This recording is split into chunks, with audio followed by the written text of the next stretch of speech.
This has been an amazing day, and we are extremely honored to be the finale. It's been an amazing day on all sorts of levels, and also in terms of just so many of us in the Lesley community being together. So there's a Yiddish word, kvel, that some of you may know, and there's a facsimile of that in every culture, and kvel means, oh my God, I'm so proud I can barely stand it. And that is how I feel. I'm kveling about Xochitl, about Varda, and about members of the Nature of Inquiry seminar from last semester. And I can't take responsibility at all for them, but I think what they're going to do for us this afternoon is just wonderful. I'll be very quick, but let me just give a little background. The Nature of Inquiry, well, let me first say a bit about Xochitl and a bit about Varda. Xochitl is in her first year of the doctoral program at Lesley. In her past life, Xochitl was training to be an opera singer. And we all learned about that early on and had no idea, and I think I see some nods of heads, what that really meant until Xochitl performed for us and we were transported. We felt like we were in the company of the angels. And Xochitl, who had an accident that has rendered her in an enormous amount of pain a lot of the time, and makes motoring herself under her own legs a difficult thing, makes her talent and her generosity all the more stunning. So she will probably be studying, sometimes standing up, sometimes lying down. Varda Shaked is about to graduate, about to be Dr. Shaked from the PhD program, and she and Xochitl have developed an amazing collaborative relationship musically. In the Nature of Inquiry, just very briefly, we spend a lot of time looking at the issues that reside below the surface of research. Xochitl will talk more about that.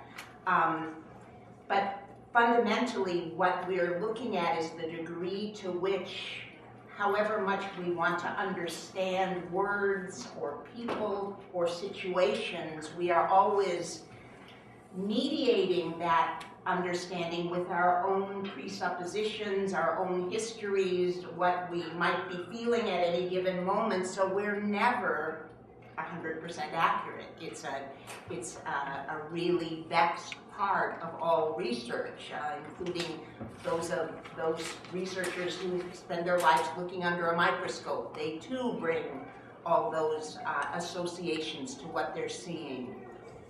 Xochitl, who has background, this operatic background, and who has sung in a variety of languages, has really thought about the degree of how much we don't necessarily understand words in terms of its meaning in translation.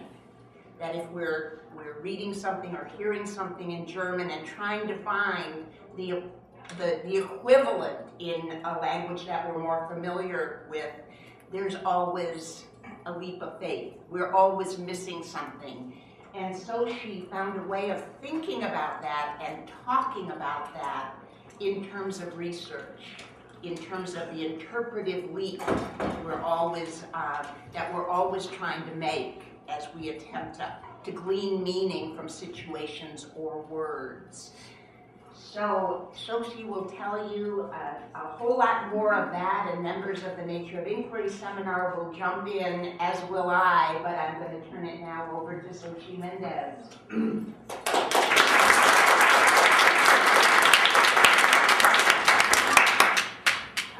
Well, thank you all for being here. It's such a pleasure to be here. Caroline, what a wonderful introduction.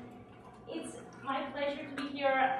We learned so much in class. I'm going to try to be as brief as possible, but of course, again, what we learned, this is just the surface. But this is a wonderful opportunity for us, a wonderful guest. Thank you all for being here. So as Caroline said, I have a back injury and a leg injury, and you will see me jumping. It's hard for me to bear weight, sometimes it hurts. But I'll try to use this a little bit in the drama of music as well. We have it. And then we will come to this afterwards too, because culturally, we will be talking a lot about culture and interpretation right now, also about meaning, which is so important in the social sciences. So think about, right now, I want this to be as, if you could be as involved as possible and just jump in and say your ideas and your thoughts, that would be wonderful. So this hopefully will be interactive. And what I want to say first is that because we will be talking a lot about the interpretive turn,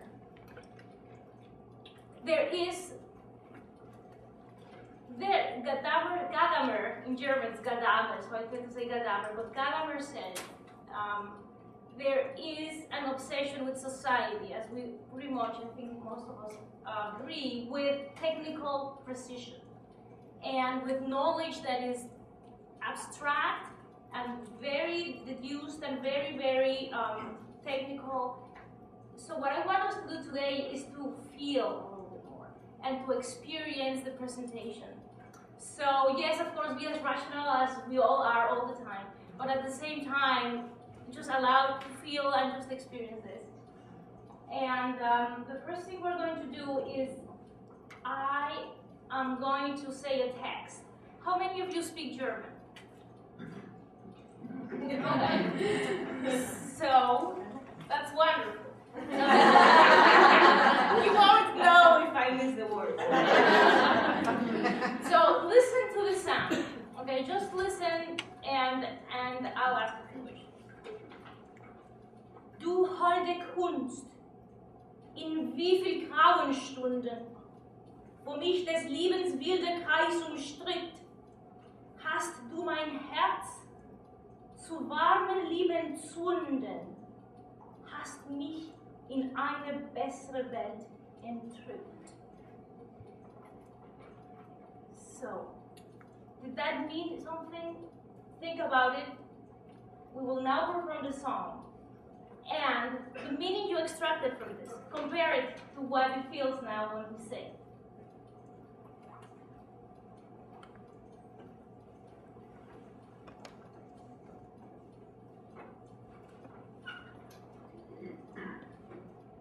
Ooh.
what do you think this means?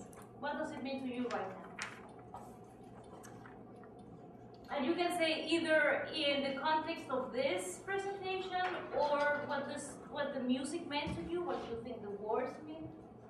It sounded very emotional. Sounded emotional. Love maybe, or fear, empathy. Okay, any other ideas? Immense longing. Wistful, like yearning. Yearning, okay. Sounded very heartfelt, whatever it was, the message that you were trying to convey. So it had some deep meaning, whatever the message was. Okay. So why don't we start? We'll have translations for you, and we're going to compare and see if there was some, if you think it made sense, if you think my interpretation made sense. Did you feel at some point that there was some dark part in the song, some seriousness to it? Was there more than one emotion, or was it just one emotion throughout? While there was longing, there was a sense of loss at some point. So there is a sort of dark side of it. Something is gone, or something's happened, or something is about to happen. It's not going to be necessarily positive. Yes, yes, yes. The other thing, I wasn't sure when I watched your face as well, the feeling in your face, with my eyes closed. I'm not sure if I had the same thing. I don't know, because I was very Yes, much but with you are seeing my interpretation. Yes. Yes, so the point of the exercise was at first to read the German so that we would get a sense of what we do not understand, and when we have to translate constantly what is foreign to us, and this is again a little bit talking about Gadamer, he told us that the art of understanding is so much what the social sciences should focus on. He is, of course, I admire him very much, I think that'll be obvious, but when we have something that is foreign to us, there is a process of understanding and of translation. And there is a lot of many scholars have been talking about what goes first. Is this for understanding? Heidegger felt that there was, understanding just comes natural to us. And we understand things. He talks about the door, for example. You see the door, we don't have to understand what the door is. We know. Somehow we just know what it is. But hermeneutics, and here comes a word you will hear me say many, many times. Hermeneutics started as a method to understand texts, to understand the Bible, to look at what it says and to try to really understand and interpret what it must be saying. So it began as a way to understand obscure, difficult to understand passages in texts, foreign texts. But then it became more of a philosophy, and this is what we're hoping here to sort of bring everything together and experience and learn from what we hear and what we experience at this moment. So I think, should we, Yes. Yes, let's do that. Yes. Okay. Yes, okay. So this is a translation of what she just said. To music. Oh, lovely art. And how many gray hours when life's fierce orbit ensnared me. Have you kindled my heart to warm love, carried me away into a better world? How often has a sigh escaping from your heart, a sweet, sacred chord of yours, opened up for me the heaven of better times? Oh, lovely art. For that, I thank you. So did that change your understanding of the song? Because we speak English, we know English.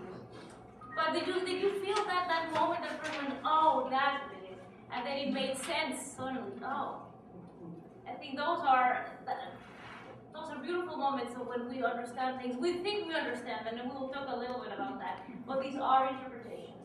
So if we go deeper into the song. Well, one thing that I would like to mention here is the the duet between the piano and the singing, especially of that line. And then so she sings. And then it comes again and again throughout the song in different music. For example, again it comes down. And what does that sound to you? This, what kind of a... It sounds like a Broadway one. Okay. Yeah. But is it the sound of triumph or sound of the opposite of triumph? Isn't it like sounds like a triumph, like a hymn? A lot of I don't know how to pronounce hymn. Hymn. A lot of hymn start or have that type of force, parallel force in music, and this fits well with the music here because it's basically a thanking the art of music. So I feel that there is a lot of this type of motif. Do you want to do a few of those? Yeah, let's switch just at the beginning. Just at the beginning, yeah.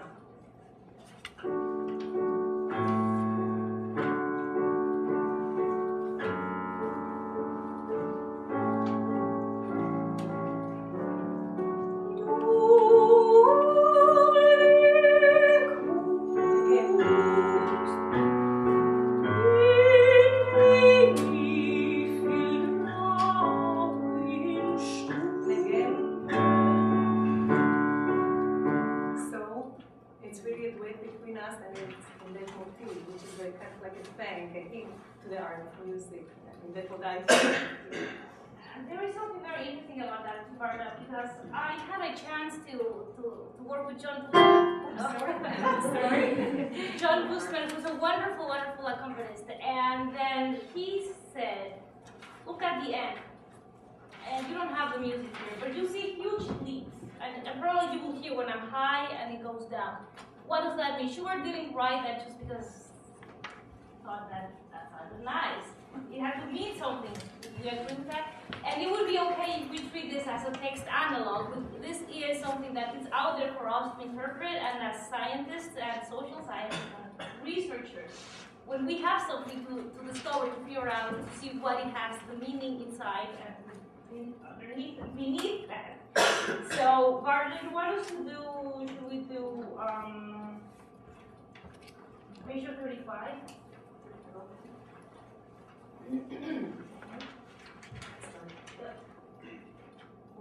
Well, let's start Measure 30.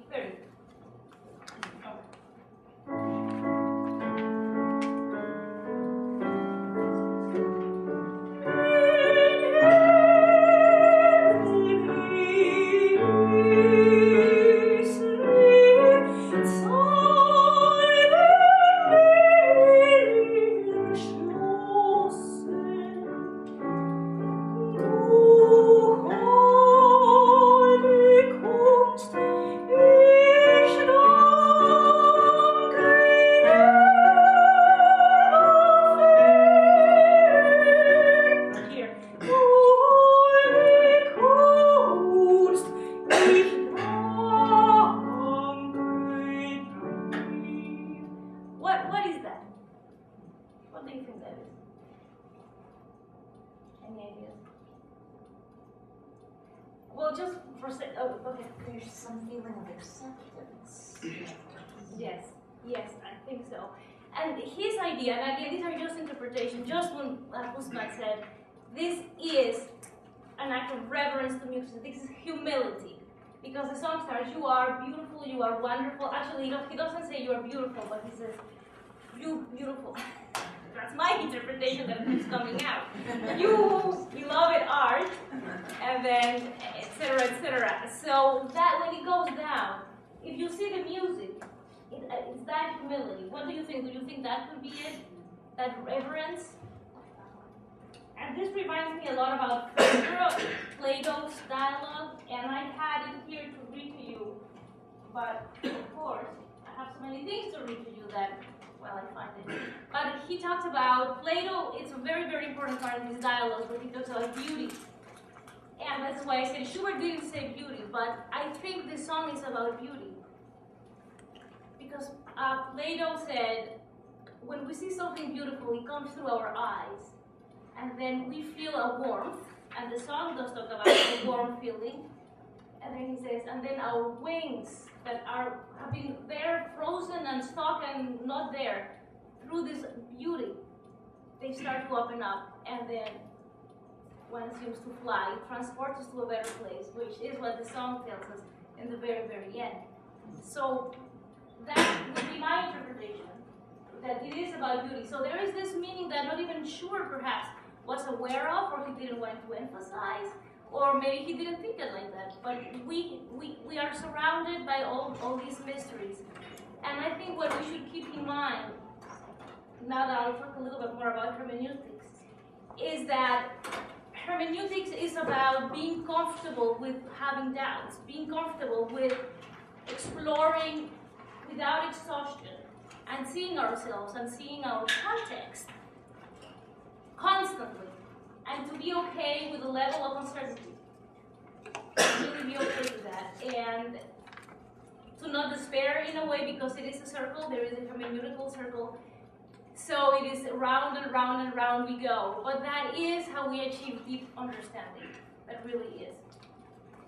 So why don't we do the next section? Okay, I just wanted to add something. I think part of the beauty from the music, from the piano accompanying accompaniment point of view is that the harmony is very simple. I mean, it's quite a simple harmony here. You basically go from the D major chord and to the fourth. It's all built on the fifth and the first. So there is the beauty is about simplicity also. It's quite simple harmony here.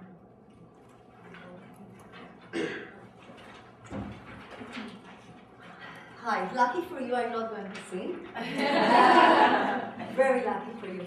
Earlier this morning, I attended a panel of students who did a semester abroad. And they were talking a lot about their experiences, and among other experiences was the experience of different language. Learning different language, teaching different language, experiencing different language.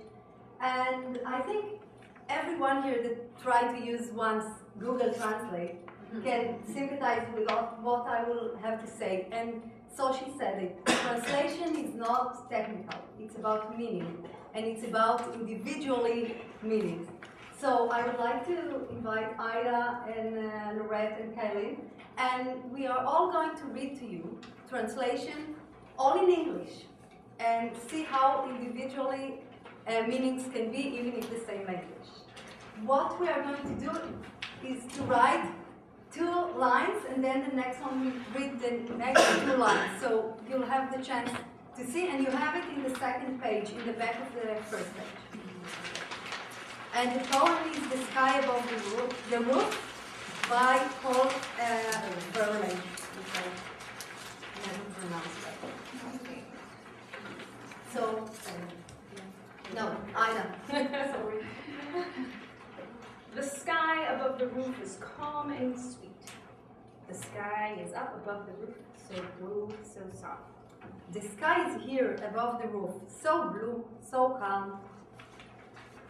The sky above the roof, so blue, so soft. A tree above the roof bends in the heat. A tree there, up above the roof, swayed aloft. A tree is here above the roof, swaying in branch. The palm soars from the roof, swaying aloft. A bell from out of the blue drowsily rings. A bell within that sky we see chimes low and faint. The bell tower in the sky that one sees wildly rings. A steeple that we see calls clear and faint. A bird from out of the blue plaintively sings. A bird upon that tree we see maketh complaint. A bird is in a tree that one sees singing its plaint. A bird, and the bird on a tree echoes its plaint. Ah, God, a life is here, simple and fair. Dear God, is not the life up there simple and sweet? My God, how life is there, simple and still. My God, how simple it were, if if life were sweet. Same person, by the way. Murmurs of strife are here, lost in the air. How peacefully are born up there sounds of the street. How calm is the rumor that comes from the town? As this peaceful murmur far from the street. Why dost thou weep, O heart, pour out in tears? What hast thou done? Who comest here to weep away? Oh, you that are here, what did you do, crying all day? What have you done, cared, known, weeping away? What hast thou done, O heart, with thy spent years? Where hast thou laid? Who comest here thy youth away? What did you do, you that are here, to your youth? Tell us why you have thrown your youth away. Same language. Yeah, different translations. And this is interesting. There is no answer perhaps to this question. So, how many meanings? Is there one meaning, do you think, that the poem is trying to convey, or are there many? When we look at the dictionary, if we just read one word of what that, if we translate it and we read just one, it doesn't sort of give us, we want more. Like, okay, but what does it really mean? And sometimes, in a way, this exercise, it did illustrate how different the translations are, but it also, in a way, to me, it illustrates how we need sometimes several interpretations so that we make our own more comfortably. When we look at the dictionary, oh yeah, okay, it means these four things, and now I understand in a way. So what do you think? How many meanings are there? Well, I think there are as many meanings as there are people engaging, because there are the words that the poet writes, and then there's what we bring to the poet, which is our understanding. And so everyone does bring, I think, an interpretation that is different. And that's actually a really good point that you say that, because our context is also very much what hermeneutics is about. And we have to be aware that our context changes things. So while we read this, interpretations,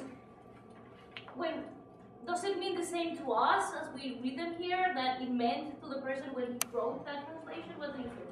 Is it the same, or is it changed by the context? Is it changed by the times, by our own historicity?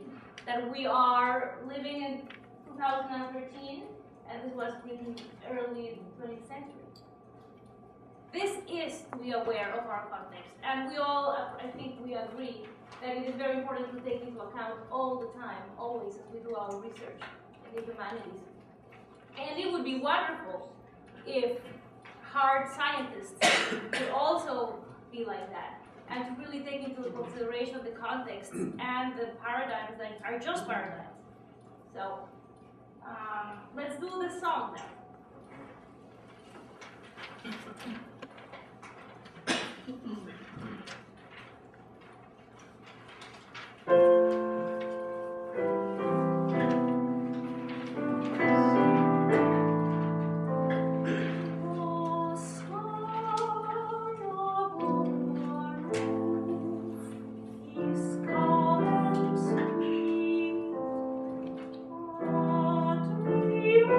Oh,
was faithful to the poem, or do you think I sort of just did whatever I wanted?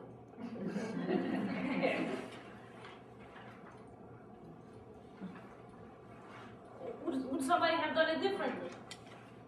Possibly. How different? Depends on their interpretation of it. But how would you do it? Like, tell us less emotion, a different meaning perhaps, or just a different meaning in terms of the level of emotion, but the same meaning, or different meaning? Well, again, like, are you asking how I Yeah, well, personally I guess do I it? do, yeah.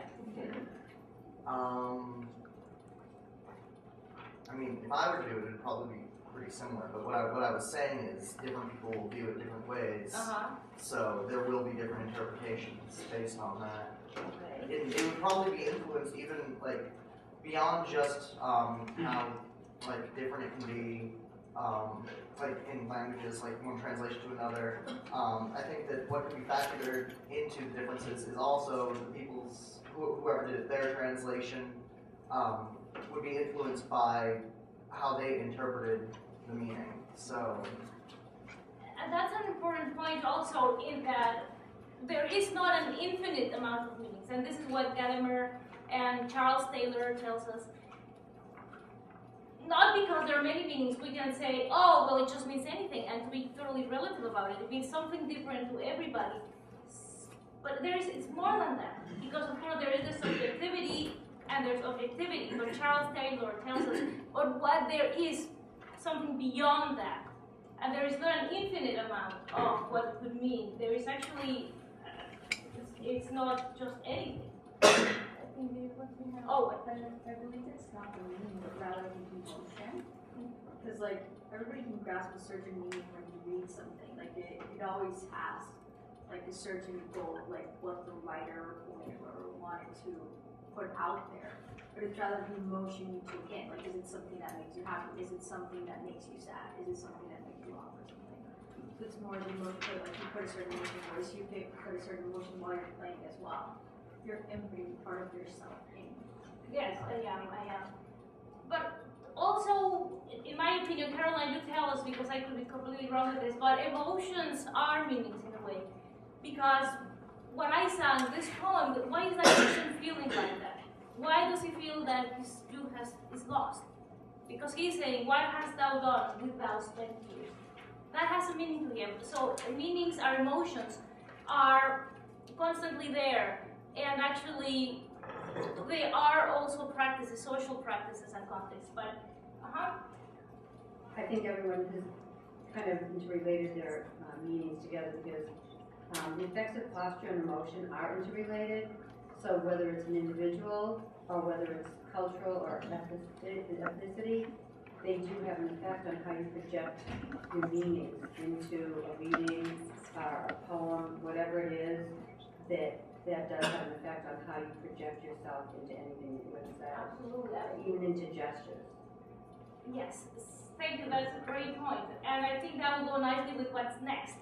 So, Ida? No. All right. Someone is reading again the poem, and this is just another quick exercise. Someone will read it, and then I will do something different. And then again, just experience and swim away. So why don't you close your eyes? Can you all close your eyes? Thank you. And then with what I do, I'm not telling you yet. Keep your eyes closed and think how that is different, and if that gives you a completely different meaning of your interpretation, your previous interpretation. It's the same text. The sky above the roof is calm and sweet. A tree above the roof bends in the heat. A bell from out the blue drowsily rings. A bird from out the blue plaintively sings. Ah God, a life is here, simple and fair. Murmurs of strife are here, lost in the air. Why dost thou weep, O heart, poured out in tears? What hast thou done, O heart, with thy spent years? Le ciel est par-dessus le toit, si bleu, si calme. En arbre, par-dessus le toit, berce sa palme. La cloche dans le ciel qu'on voit, doucement tente. un oiseau sur l'arbre qu'on voit chante sa plainte. Mon Dieu, la vie est là, simple et tranquille. Cette paisible rumeur-là vient de la vie. Qu'as-tu fait, ô toi que voilà pleurant sans cesse? Dis, qu'as-tu fait, toi que voilà, de ta jeunesse? So now you can open. So this is the original French. Any comments? Did the language change though? Did it sound different? Did it have a different feeling just because it's a different language? It has a different flow. Especially, I forgot most of my French, but the à la vie, you know, just that's the way in which it has a rhythmic connection with the words that it doesn't quite have in the English. It's brighter. The vowels are brighter. Well, by English, vowels are not dark. It should be bright. The French is lighter. It's sweeter. It sounds sweeter. Sweeter. Romantic? Yeah. Sweet. I was gonna say part of the reason it might sound romantic is if you can't understand what it actually means. Like, Yeah, I that can certainly agree. adds to it. And it's a great feeling, doesn't it, when you don't understand? In a way, these other parts of your brain must light up because you get other kinds of understanding. So we're going to do the same text, the French thing, but a French interpretation. How is it different?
Because of the language, in the way I spoke it, and also the music.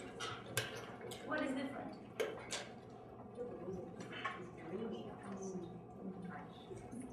You hear the bells. Right. Yeah. like a lullaby, and the pivot of the fourth verse was much subtler. And then, surprisingly, it ends almost with an acceptance, as opposed to a sort of, kind of deep regret that seems to pervade some of the other texts. And I think it had that flow you talked about too, that the language flowed better, like you said. Yeah. But it ends in the lullaby rocking at the end, which was really surprising. We have an electric piano and a real piano. We would hear the resonance of the wood, and those last chords. When I first heard it, it immediately brought me back to my town in Mexico. The sound, because it's a small 10,000 people town, an hour and a half away from Mexico City, and just that sound, I almost heard children playing somewhere there, and the clock. We really can't hear that because of that, so we do have our limitations. But so that is Like in research. yes. Excellent point. Yeah. So any more thoughts about this or? Oh. I feel like when it's in English, we're looking for the meaning in the words, and when it was in French, I didn't understand the words. I was just listening to the music. That's why I heard more of the melodies between the voice and the piano. And I think that a lot, when I want to think, I don't want to hear music in English because I'm thinking about the words and not just taking in the music. Yeah, excellent point. I agree. I was going to say, no, I was going to say the same thing. So this is what we are. We have all the time in research. Kant, Immanuel Kant. He's in every book. If you don't know Kant, I mean, I guess they made us feel that we are not supposed to be smart. I mean, he's in German. So he's in German, and we read it in class, and it starts what is the Enlightenment? 1785, and then he says, well, we have to get rid of this Unmündigkeit. In English, it said tutelage, the translation we had. And then one of our homework was to come to class and talk about that. And then I said, but tutelage is not Unmündigkeit. I went in and I asked my friend, and I saw the translation. It means minority to my friend, my German friend. She helped me translate it to her, the best of her abilities. Again, it's 200 years plus of difference. Doesn't mean the same. So we are bound by this historicity, our occasionality, our context. Can we say that we understand Kant? How different is it? And again, these are important questions because we will have to defend our work when other people ask us about this problem of relativity that we must really get to and be aware all the time. So this was my hope to portray and I illustrate to you of how difficult it is to deal with translations. And the best thing is to get many, and as many as you can, and hopefully that way we will try to understand what the author really meant. So, any more thoughts about this? Can you tell us what is it about? What? This song. That's next? Oh, which one? Or the prison. Oh, sorry. Okay, another one. All right, so one more thing about this. So we are very familiar with the English text. So one more bit of an information. What do you think was the context of the author when he wrote this? Any ideas? What was he doing? Was it anything? Can you just guess? Reminiscing of his life or her life? Okay. Yes. Where? I ask now. Where? What do you think? He was in prison.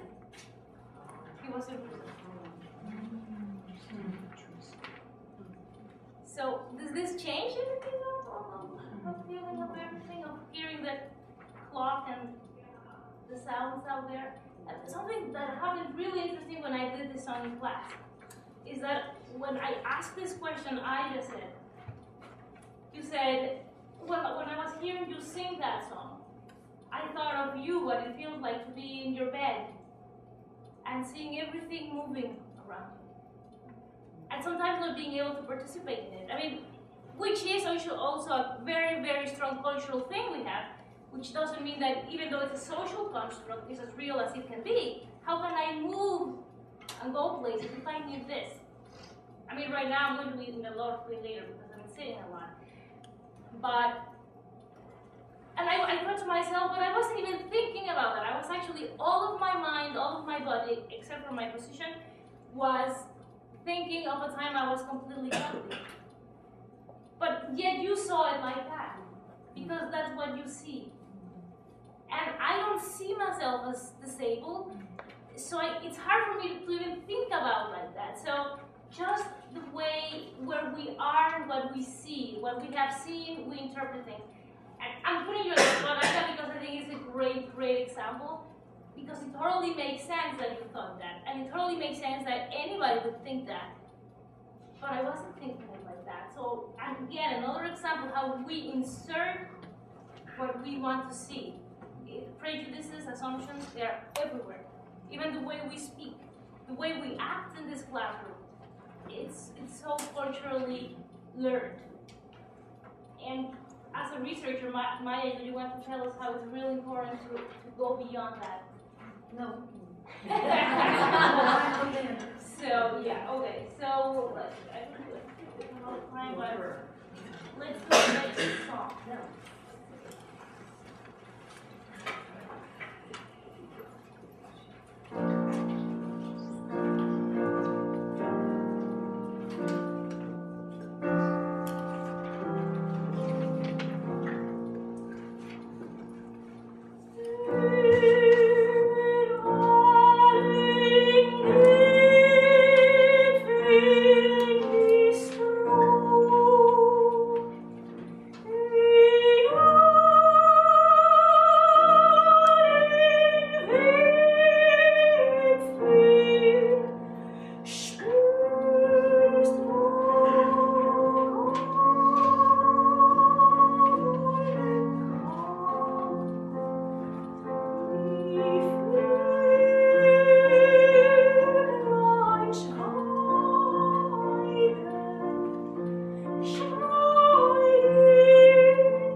So who was thinking about that?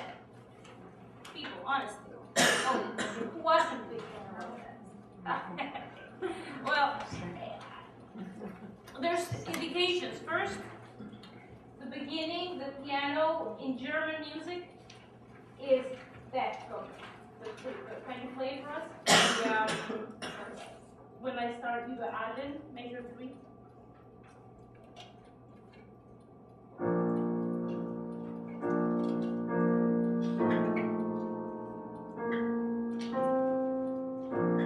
That's pam, pam, pam, pam, pam, pam, pam.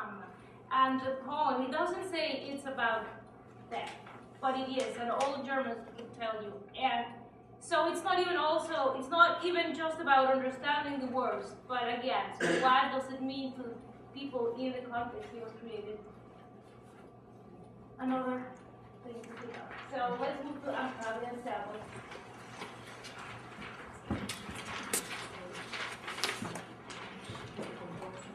Oh, okay, yes. Varda is telling me to give credit to Schubert who wrote this cool song. This one of the previous songs.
So I am quelling. Thank you, Xochitl and Varda, and thank you all for coming. I think perhaps the subtext of all of this has been that that translation is really another name for the human condition. That we are all doing it all the time in our efforts to understand one another. I was just going to say, thinking like how the German language brings completely different things and different understanding of this for me. Just having the association of my grandmother living through the World War and things like that.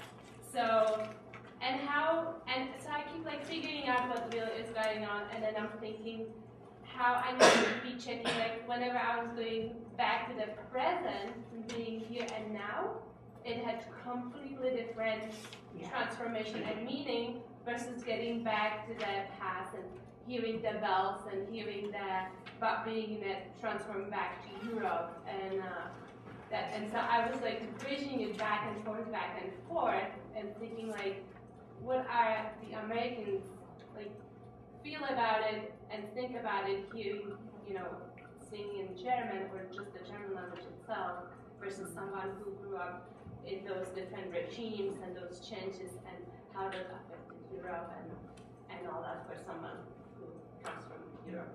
And just another thought. I wanted to throw how many layers there are to it and how much you opened my eyes to like, I always knew about the biases and the things we bring with us to things, chronological, time-wise, all these things, but like, it seems like the music or the in and out of the present and past and just even more layers. I'm so glad that you said that because I'll share a personal sort of relatedness that I feel to that when we first had this in our Nature of Inquiry seminar and we got to Vonder's Nachtlied. My father was a concentration camp survivor, and we played that at his funeral. And so I was immediately transported, much like you, not only to another place and time, but also to a very specific death. It wasn't about death itself in the abstract, it was about my dad. So I'm so glad you mentioned it. It adds another layer of complexity and house of mirrors in a way. Yes, it's like me shaking somewhat, knowing concentration camps more kind of upfront and obviously the family piece. And Goethe. Yes. Yeah, I just wanted to add something.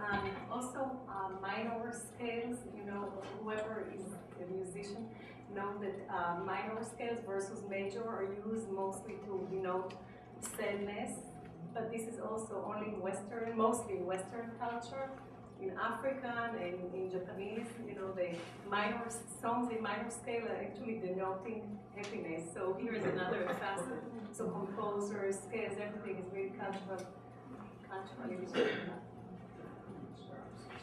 Well, I really want especially to thank the younger people in the audience who offered their sense of meaning here.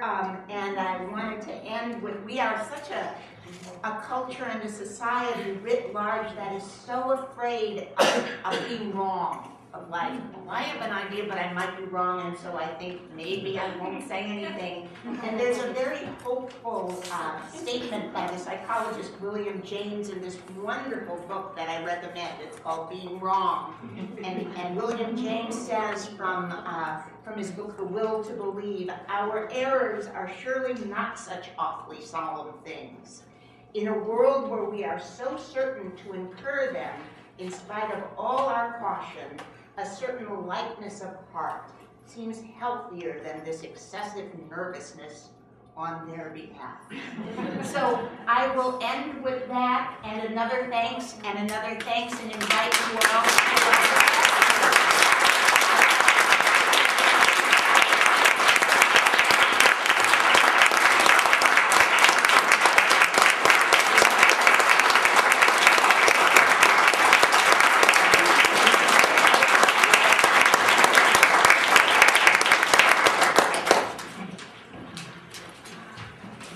wanted to say something.